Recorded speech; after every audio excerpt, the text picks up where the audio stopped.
ನಮಸ್ಕಾರ, ಸುವರ್ಣ ನ್ಯೂಸ್ನ ಈ ವಿಶೇಷ ಕಾರ್ಯಕ್ರಮಕ್ಕೆ ನಿಮಗೆಲ್ಲ ಸ್ವಾಗತ. ಶುಭೋದಯ. ನೈಸ್ ರೋಡಲ್ಲಿದ್ದೀನಿ ನಾನು ಬೆಳಗಿನ ಜಾವ, ಕಾಯ್ತಾ ಇದ್ದೀನಿ ದಿಗಂತ್ಗೋಸ್ಕರ. ಸೊ ದಿಗಂತ್ ಅವರ ಚಿತ್ರಗಳ ಬಗ್ಗೆ, ವಿಶೇಷವಾಗಿ ಪಾರಿಜಾತರ ಚಿತ್ರದ ಕುರಿತ ವಿಶೇಷ ಕಾರ್ಯಕ್ರಮ ಇದು, ಪಾರಿಜಾತ ಪಯಣ. ಬನ್ನಿ ನನ್ನ ಜೊತೆಗೆ ನೀವು ಕೂಡ.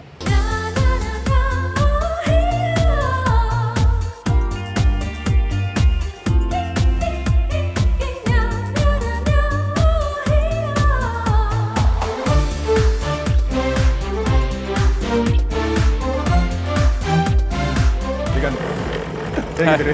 ತುಂಬ ಚೆನ್ನಾಗಿದೆ. ನೀವು? Good morning. Good morning. It's really very good morning ಅನಿಸ್ತಾ ಇಲ್ವಾ ನಿಮಗೆ? ಅಲ್ಲ, ಒಳ್ಳೆ ಪ್ಲೆಸೆಂಟ್ ಆಗಿದೆ, ವೆದರು ತುಂಬ ಚೆನ್ನಾಗಿದೆ.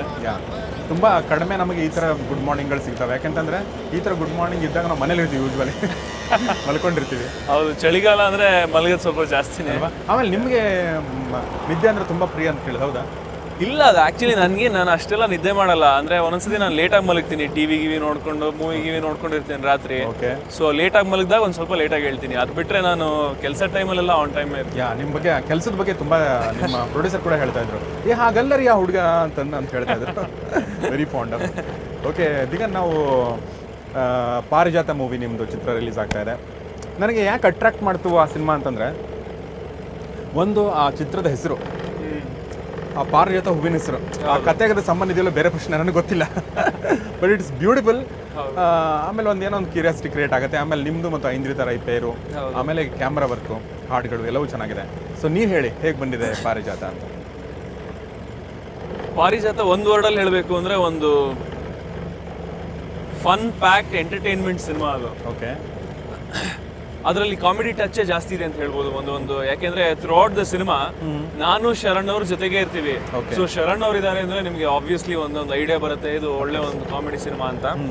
ಅದ್ರ ಜೊತೆಗೆ ಪ್ಯಾರಲಲ್ ಆಗಿ ಒಂದು ಕ್ಯೂಟ್ ಲವ್ ಸ್ಟೋರಿ ಇದೆ, ನಂದು ಐಂದ್ರಿತದು. ಸೊ ಆ ಕ್ಯಾರೆಕ್ಟರ್ ಅಷ್ಟೇ ತುಂಬಾ ಚೆನ್ನಾಗಿದೆ ಈ ಸಿನಿಮಾದಲ್ಲಿ. ನಂದು ಅಂದ್ರೆ ಈ ಉಂಡಾಡಿ ಗುಂಡನ್ ಕ್ಯಾರೆಕ್ಟರ್. ಓ ಅಂದ್ರೆ ಏನ್ ನೀನ್ ಹೇಳ್ತಾ ಇರೋದು? ಇದಕ್ಕಿಂತ ಮುಂಚೆ ನಾನು ಸರಿ ಇರ್ಲಿಲ್ಲ, ಕೆಲ್ಸಕ್ ಬಾರ್ದವನು, ಸೋಂಬೇರಿ, ಲೋಫರ್, ಡುಬಾಕೋರ್ ಅಂತ ತಾನೆ? ಮತ್ತೆ ಡಾಕೋಮಾ ಕಂಪನಿ ಓನರಾ ನೀನು? Sundar, okay okay okay. ಇಲ್ಲ ಭಾಸ್ಕರ್, ನಾನ್ ಆ ರೀತಿ ಹೇಳ್ತಾನೆ ಇಲ್ಲ. ನಾನ್ ಏನ್ ಹೇಳಕ್ ಬಂದೆ ಅಂದ್ರೆ, ನೀ ಏನು ಹೇಳ್ಬೇಡ. ಅಕ್ಕ ತಂಗಿ ಇಬ್ರು ಸೇರಿ ಪ್ಲಾನ್ ಮಾಡಿ ನನ್ ಮನೆಯಿಂದ ಆಚೆ ಹಾಕಿದ್ದಲ್ದೆ ಇಲ್ಲಿ ಬಂದ್ ಡ್ರಾಮಾ ಮಾಡ್ತಾ ಇದ್ಯಾ? ಏನೇ ಆದ್ರೂ ಇವರೊಬ್ರು ಲೇಡೀಸ್ ಕಣ, ಲೇಡೀಸ್ ಹತ್ರ ಹಿಂಗೆಲ್ಲ ಮಾತಾಡ್ಬಾರ್ದು. ಯಾಕೋ ಮಾತಾಡ್ಬಾರ್ದು? ಯಾಕೆ ಮಾತಾಡ್ಬಾರ್ದು? ಅವತ್ ಕಾಲೇಜಲ್ಲಿ ಕೇಳ್ದೆ ತಾನೆ, ಅವತ್ತೇ ಹೇಳ್ಬೇಕಾಗಿತ್ತು ಇಷ್ಟನೋ ಇಲ್ವೋ ಅಂತ. ಅದನ್ ಬಿಟ್ಟು ನಿಮ್ಮ ಅಕ್ಕನ ಹತ್ರ ಕೇಳು, ನಿಮ್ಮ ಅಕ್ಕನ ಹತ್ರ ಕೇಳು ಅಂತ ಯಾಕೆ ಹೇಳ್ಬೇಕಾಗಿತ್ತು? ಮಚ್ಚ, ಇವೆಲ್ಲ ಡ್ರಾಮಾ ಕಣ. ಈ ಹುಡುಗಿಯವರು ಬೇಕಂತಾನೆ ಟೆನ್ಷನ್ ಕೊಡ್ತಾರೆ. ಯಾಕೋ ಟೆನ್ಷನ್ ಆಗ್ತಾ ಇದೆಯಾ? ಯಾಕೋ ಟೆನ್ಷನ್ ಆಗ್ತಾ ಇದೆಯಾ? ಮಚ್ಚ, ನೀ ಯಾಕೋ ಟೆನ್ಷನ್ ಆಗ್ತೀಯಾ? ಇದು ನನ್ ಮ್ಯಾಟ್ರ್ ಕಣ. ಹೌದಲ್ಲ? ಕೂಲ್. ಈಗ ಹೇಳು, ನಾನ್ ಇಷ್ಟನೋ ಇಲ್ವೋ? ಈಗ ಹೇಳ ಕೇಳು. ಸರಿಯಾಗಿ ಟ್ಯೂಬ್ಲೈಟ್ ನೀನು. ಇಷ್ಟ ಇಲ್ಲ ಅಂದ್ರೆ ಇಲ್ಲಿವರೆಗೂ ಬಂದ್ ಮಾತಾಡ್ತೀನಾ? 24 ಗಂಟೆ ಬಿಸಿ, ಬಟ್ ಏನು ಕೆಲಸ ಮಾಡಲ್ಲ. ಸೋಮಾರಿ ಅಲ್ಲ, ಬಟ್ ಏನು ಕೆಲಸ ಮಾಡಕ್ ಇಷ್ಟ ಇಲ್ಲ. ಆ ತರದೊಂದು ಕ್ಯಾರೆಕ್ಟರ್. ಯಾವಾಗ್ಲೂ ಅಣ್ಣನ್ ದುಡ್ಡಲ್ಲಿ, ಅಪ್ಪ ಅಮ್ಮನ ದುಡ್ಡಲ್ಲಿ ಆ ತರ ಬದುಕುವಂತ ಒಂದು ಕ್ಯಾರೆಕ್ಟರ್. ನಮಸ್ತೆ ಟೀಚರ್, ನಾನ್ ನಿನ್ ಮದ್ವೆ ಮಾಡ್ಕೊಬೇಕು ಡಿಸೈಡ್ ಮಾಡ್ಬಿಟ್ಟಿದೀನಿ. ನೋಡಿ, ನಾನ್ ಆ ತರದ ಹುಡುಗಿ ಅಲ್ಲ. ಇದನ್ನೆಲ್ಲ ನೀವ್ ಯಾಕೆ ಕೇಳ್ತಿದ್ದೀರಾ? ಅಂತೆಲ್ಲ ಲೆಕ್ಚರ್ ಸ್ಟಾರ್ಟ್ ಮಾಡಿದ್ಯೋ, ನಂಗೆ ಕೆಟ್ಟು ಕೋಪ ಬರೋದು. ನೀವ್ ಬೇರೆ ಸಾಕತ್ತಾಗಿದ್ದೀರಾ. ಭಾಸ್ಕರ್, ಬಾಯಿಗೆ ಬಂದಾಗೆಲ್ಲ ಮಾತಾಡ್ಬೇಡ. ಈ ಹುಡುಗಿಯವ್ರ ಮನೆ ಹಾಳಾಗೋಗ. ಪಾರ್ಡನ್? ಏನ್ ಹುಡುಗಿನೇ ನೀನು? ಪಾರ್ಡನ್? ನಿಮ್ಮನ್ ಪಟಾಯಿಸಕ್ ಯಾರು ಟ್ರೈ ಮಾಡಿಲ್ವಾ? ಪಾರ್ಡನ್. ಏ ಮಚ್ಚ, ಪಾಡನ್ ಅಂದ್ರೆ ತಮಿಳು ಕಣೋ. ಸೊ ಅದು ತುಂಬಾ ಮಜಾ ಇತ್ತು. ಅಂದ್ರೆ ಅದು ಅವನಿಗೆ ರಿಯಲೈಸು ಆಗಲ್ಲ ಅವ್ನು ಹಂಗ್ ಮಾಡ್ತಾ ಇದ್ದಾನೆ ಅಂತ. ಕೊನೆ ತನಕ ಹಂಗೆ ಇರ್ತಾನೆ. ಓಕೆ. ಸೊ ಇದು ಒಂದು ಸಿನಿಮಾದ ಇದು ಥ್ರೆಡ್. ನೋಡ್ದೆ, ಸಾಲ ಇಸ್ಕೋಬೇಕು ಅಂದ್ರೆ ಎಷ್ಟ್ ಕಡೆ ಅಲಿಬೇಕು ಅಂತ. ಅಯ್ಯೋ ಬಿಡು ಮಚ್ಚ, ಸಾಲ ವಸೂಲಿ ಮಾಡ್ಬೇಕಾರೆ ನಾಯಿ ತರ ಅವ್ನ್ ನಮ್ಮಿಂದ ಅಲಿಬೇಕು ತಾನೆ. ಮೊದ್ಲ ಕನ್ನಡ ತೆಗಿಯ. ಅಲ್ಲ, ಬಿಸಿಲು ಜಾಸ್ತಿ ಇದೆ. ಮೊದ್ಲ ಕನ್ನಡ ತೆಗಿಯ. ಯಾಕೋ ನಿನ್ ಮಾತಲ್ಲಿ ಕೊಬ್ಬು ಕಾಣಿಸ್ತಾ ಇದೆಯಲ್ಲ. ಆತರ ಇಲ್ಲ, ಏನೂ ಇಲ್ಲ ಮಗ. ಓಕೆ. ಇನ್ನು ಲವ್ ಆಗುತ್ತೆ, ಅದಂದ್ರೆ ಚೇಂಜ್ ಆಗ್ತಾನೆ, ಆ ಥರ ಬರ್ಬೋದು ಅಂತ ಅನ್ಕೋತೀನಿ. ಏನಿದೆ. ಆದರೆ ನನಗೆ ಕುತೂಹಲ ಏನಂತಂದರೆ, ದಿಗಂತ್ ಇತ್ತೀಚೆಗೆ ಒಬ್ಬ ಪ್ರಬುದ್ಧ ನಟರಾಗಿ ನಿಂತಿದ್ದಾರೆ ಅಥವಾ ಬೆಳೀತಾ ಇದ್ದಾರೆ ಅಂತ ನಮಗನ್ಸುತ್ತೆ. ಈ ಚಿತ್ರದ ಈ ಪಾತ್ರದ ಹೆಸರೇನು ಹೇಳಿ? ಈ ಪಾತ್ರದ ಹೆಸರು ಪಾರಿಜಾತದಲ್ಲಿ ಕ್ಯಾರೆಕ್ಟರ್ ನೇಮ್. ಹೌದು, ಕ್ಯಾರೆಕ್ಟರ್ ನೇಮ್ ವಿಶಾಲ್ ಅಂತ. ಸೊ ವಿಶಾಲ್ಗೆ ಮತ್ತು ನಿಮಗೂ ಸಿಮಿಲಾರಿಟಿ ಇದೆಯಾ? ಇಲ್ಲ. ಇಷ್ಟು ಯೋಚನೆ ಮಾಡಿದ್ರೆ ಎಲ್ಲೋ ಒಂದು ಕಡೆ ಇದೆ ಅಂತ. ಅಂದ್ರೆ ಎಲ್ಲರಲ್ಲೂ ಅದೊಂದು ಆ ಕ್ಯಾರೆಕ್ಟರ್ ಇದ್ದೇ ಇರುತ್ತೆ. ಉಂಡಾಡಿ ಗುಂಡನ್ ಕ್ಯಾರೆಕ್ಟರು ಬಟ್ ಇಲ್ಲ ನನ್ನ ರಿಯಲ್ ಲೈಫಲ್ಲಿ ಏನು ಬಹುಶಃ ಒಂದು 21ಗೆ 21 ವರ್ಷಕ್ಕೆಲ್ಲ ಆ ಥರ ಇದ್ನೇನೋ, ಇವಾಗ ಹಂಗಿಲ್ಲ.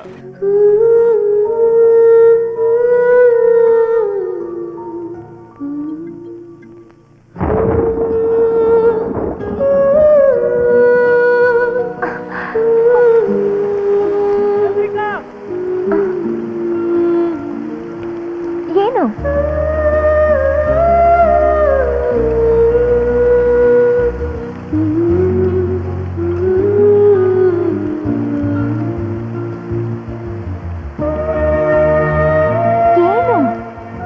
ಒಂದ್ ಕಿಸ್ ಕೊಡ್ಲಾ?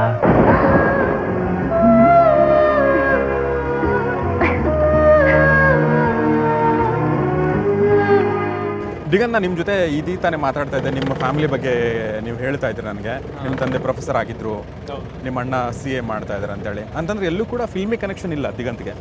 ಇಲ್ಲ, ಬಹುಶಃ ಒಂದೇ ಒಂದು ಫಿಲ್ಮಿ ಕನೆಕ್ಷನ್ ಅಂದ್ರೆ ನಮ್ಮ ಅಪ್ಪನಪ್ಪ, ನಮ್ಮ ಅಜ್ಜ ಅವರು ನಾಟಕ ಮಾಡ್ತಾ ಇದ್ರು. ಅವ್ರದ್ದೇ ನಾಟಕ ಕಂಪ್ನಿ ಎಲ್ಲ ಇತ್ತು. ಹೌದಾ? ಅಲ್ಲಿ ಸಾಗರದಲ್ಲಿ, ಊರಲ್ಲಿ, ಶಿವಮೊಗ್ಗದಲ್ಲಿ ನಾಟಕ ಕಂಪ್ನಿ ಇತ್ತು. ನಾನು ಚಿಕ್ಕದಿಂದ ಅವ್ರದ್ದು ಫೋಟೋಗಳನ್ನ ಅದನ್ನ ಇದನ್ನ ಆಮೇಲೆ ಅವ್ರ ನಾಟಕಗಳನ್ನ ಎಲ್ಲ ನಾನು ನೋಡಿದ್ದೀನಿ. ಬಟ್ ಅನ್ಫಾರ್ಚುನೇಟ್ಲಿ ನಾನು ಅಂದ್ರೆ ಒಂದು ಬೆಳೀತಾ ಇರ್ಬೇಕಾದ್ರೆ ಅದು ಆ ಕಂಪ್ನಿ ಮುಚ್ಚೋಯ್ತು. ಸೊ ಅದಾದ್ಮೇಲೆ ಅವರು ಮುಂದುವರಿಸಲೇ ಇಲ್ಲ. ಸೊ ಬಹುಶಃ ಅದೊಂದು ಇನ್ಸ್ಪಿರೇಷನ್ ಇದ್ರೂ ಇರ್ಬೋದು, ಅದ್ ಬಿಟ್ರೆ ಇನ್ ಯಾವ ಕನೆಕ್ಷನ್ ಇಲ್ಲ. ಓಕೆ, ನಿಮ್ಮ ತಾತನ ನಾಟಕ ಕಂಪ್ನಿ ಹೆಸರು ಏನಾದ್ರು ಇತ್ತು ಅದಕ್ಕೆ? ಅದ್ರದ್ದು ಇಲ್ಲ, ನನಗೆ ತುಂಬಾ ಇಂಟ್ರೆಸ್ಟಿಂಗ್ ಆಗಿರ್ತವೆ ಹೆಸರುಗಳೆಲ್ಲ. ಕರೆಕ್ಟ್. ಬಟ್ ನನ್ನ ಹತ್ರ ಫೋಟೋಸ್ ಅದು ಇದು ಎಲ್ಲ ಇದೆ. ಅಂದ್ರೆ ನಮ್ಮ ತಾತ ನಾಟಕ ಮಾಡ್ತಾ ಇರೋದು, ಹೆಸರು ನೆನಪಿಲ್ಲ. ಎನಿವೆ, ನಾನು ನಿಮಗೆ ಎಕ್ಸಾಂಪಲ್ ಹೇಳ್ತೀನಿ. ರಾಜು ತಾಳಿಕೋಟೆ ಅವರು ಇದಾರಲ್ಲ ಆಕ್ಟರು, ಅವರ ನಾಟಕದ ಕಂಪ್ನಿ ಹೆಸರು ಮೊನ್ನೆ ನಾನು ಬಾದಾಮಿಗೆ ಹೋದಾಗ ನೋಡಿದೆ, ಖಾಸ್ಗತೇಶ್ವರ ಅಂತ. ಇದೇನಿದು ಖಾಸ್ಗತೇಶ್ವರ ಅಂತ ಕೇಳಿದೆ ನಾನು. ಏನದ? ಆ ಖಾಸ್ಗತೇಶ್ವರ ಅಂತ ಹೇಳಿ ಒಬ್ಬ ಸ್ವಾಮಿ ಕೈಂಡ್ ಆಫ್ ಏನೋ ಆ ಥರ ಅವ್ರು ಈಗಲೂ ಇದ್ದಾರೆ ಅಲ್ಲಿ ಬಿಜಾಪುರ ಡಿಸ್ಟಿಕ್ ಅಲ್ಲಿ, ಬಾಗಲಕೋಟೆ ಡಿಸ್ಟಿಕ್ ಅಲ್ಲಿ, ಎಲ್ಲ ಒಂದ್ ಕಡೆ. ಹೆಸರು ನೋಡಿ ಹೇಗಿದೆ, ಖಾಸ್ಗತೇಶ್ವರ.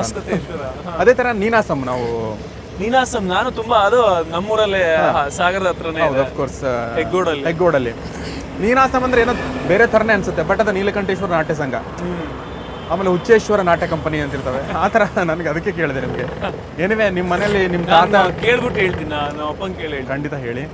ಸೊ ನಿಮ್ಮ ಮನೇಲಿ ನಿಮ್ಮ ತಾತ ಒಂಥರ ರೀಇನ್ಕಾರ್ನೇಷನ್ ನಿಮ್ಮ ರೂಪದಲ್ಲಿ ಬಂದಿದ್ದಾರೆ ಅನ್ಸುತ್ತೆ. ಇದ್ರೂ ಇರ್ಬೋದು, ಹೇಳಕ್ಕಾಗಲ್ಲ. ಓಕೆ. ಸೊ ಅಂದರೆ ಒಂಥರ ನಾಟಕದ್ದು ಅಥವಾ ಅಭಿನಯದ ಒಂದು ಗೀಳು ಅಥವಾ ಆ ಒಂದು ಅದ್ರ ಬಗ್ಗೆ ಒಲವಿದ್ರೆ ಇತ್ತು ಅಂತ ಅನ್ನೋದಾದರೆ, ನಿಮ್ಮ ಸಿನಿಮಾ ಎಂಟ್ರಿಗೆ ಬಹುಶಃ ತುಂಬ ಪ್ರತಿರೋಧಗಳಾಗಲಿ ಆ ಥರದ್ದು ಏನು ಇರಲಿಕ್ಕಿಲ್ಲ ಅಂತ ಅನ್ಕೋತೀನಿ ನಿಮ್ಮ ಮನೇಲಿ. ಅಂದರೆ ನಮ್ಮ ಅಪ್ಪ, ಅದೇ ನಾನು ಹೇಳಿದ್ನಲ್ಲ, ಪ್ರೊಫೆಸರ್ ಆಗಿದ್ರಿಂದ ಒಂದು ಸ್ವಲ್ಪ ಎಲ್ಲೋ ಅಂದ್ರೆ ಈ ಥರ ಅಂದ್ರೆ ಸಿನಿಮಾ ಇಂಡಸ್ಟ್ರಿಗೆ ಫ್ಯೂಚರ್ ಇರುತ್ತೋ ಇಲ್ವೋ, ಏನಾಗುತ್ತೋ ಅನ್ನೋ ಒಂದ್ ಸ್ವಲ್ಪ ಇದಿತ್ತು, ಚಿಂತೆ ಇತ್ತು. ಬಟ್ ನಮ್ಮಮ್ಮ ಫುಲ್ ಸಪೋರ್ಟ್ ಮಾಡಿದ್ರು. ಅಂದ್ರೆ ನಿನ್ಗೆ ಏನ್ ಇಷ್ಟ ಇದೆಯೋ ಮುಂಚೆಯಿಂದ ನಮ್ಮಪ್ಪ ಹೇಳ್ಕೊಂಡ್ ಬಂದಿದ್ದು ಅದೇ, ನೀ ಏನ್ ಮಾಡ್ತೀಯೋ ಅದ್ ಮಾಡು, ಬಟ್ ಶ್ರದ್ಧೆಯಿಂದ ಮಾಡು. ನೀನ್ 100% ಕೊಡು, ನೀನ್ ನಾಳೆ ಕಸ ಗುಡಿಸ್ತೀಯ, ನನಗೇನ್ ಬೇಜಾರಿಲ್ಲ, ಬಟ್ ಅದನ್ನ ಕರೆಕ್ಟ್ ಆಗಿ ಮಾಡು ಅಂತಲೇ ನನ್ಗೆ ಹೇಳ್ಕೊಟ್ಟವ್ರು. ಸೊ ಹಾಗಾಗಿ ಒಂಥರ ಎನ್ಕರೇಜ್ಮೆಂಟ್ ಇದ್ದೇ ಇತ್ತು. ನೀನ್ ಏನೇ ಯಾವ ಫೀಲ್ಡ್ ಬೇಕಾದ್ರೆ ಹೋಗೋ ಆ ಥರ ಎನ್ಕರೇಜ್ ನಾವು ಮಾಡ್ತೀವಿ ಅಂತ. ಓಕೆ. ಅಪ್ಪ ಅಮ್ಮ ಯೂಶ್ವಲಿ ಗಂಡು ಮಕ್ಕಳಿಗೆ ಸಪೋರ್ಟ್ ಮಾಡ್ತಾರೆ, ನಿಮ್ಮ ಕೇಸಲ್ಲಿ ಅದು ಕರೆಕ್ಟ್ ಆಗಿದೆ. ಇನ್ನು ಈಗ ಇನ್ನೊಂದು ನಿಮಗೆ ತುಂಬ ಪರ್ಸ್ನಲ್ ಪ್ರಶ್ನೆ ಕೇಳಬೇಕು. ಕೇಳಿ. ಈಗ ನೀವು ಇಷ್ಟೊಂದು ಸ್ಮಾರ್ಟ್ ಆಗಿದ್ದೀರಲ್ಲ, ನಿಮ್ಮ ಅಪ್ಪ ಅಮ್ಮನಲ್ಲಿ ಯಾವ ಕ್ವಾಲಿಟಿಗಳನ್ನ ನೀವು ತೊಗೊಂಡು ಬಂದಿದ್ದೀರಾ?